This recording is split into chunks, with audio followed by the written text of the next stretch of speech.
waxaan rabaa kale inaan ka hadlo waxa la dhahaa qarxis waxaa jirta daawo oo balaayo oo maar laba maan waddanka soo gashay sidii la sheegayo oo lagu buurinaa la yiri oo dadka laaynayso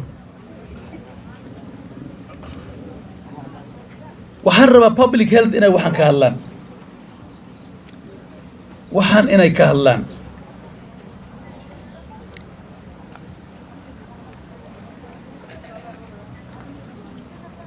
horta qofka buuran iyo kan caatada kii ilaahay caafimaad siin baa caafimaad qabo laakiin dhakhaatiirtu waxay sheegayaan caafimaadku wuxuu ka dhow yahay caatanimada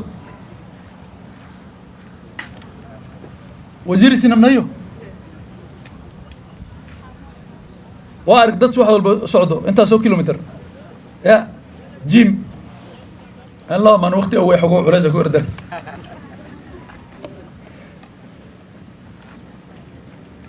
marka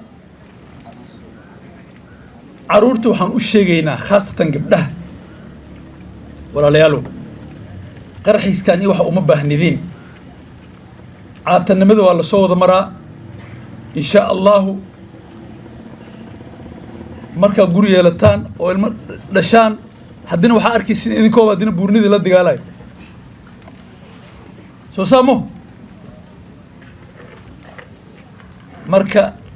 dukaamahan qarxiska gadaayo oo dadka laynayo war ilaahay ka cabsado waxaan joojiya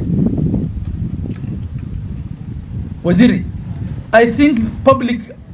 health act allows you to declare that thing illegal and make sure it's not sold in shops kwa hivyo mtoe notice ya kwamba hakuna duka itauza hiyo kitu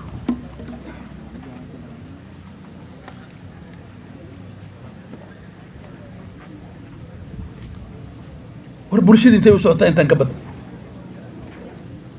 haddaa maalin ka hadlayna bangiga hala joojiyo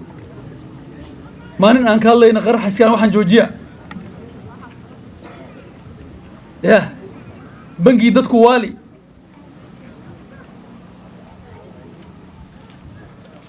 qarxiskii waxaa la yidhi kiliyihii iyo beerkii wixii kulli gubi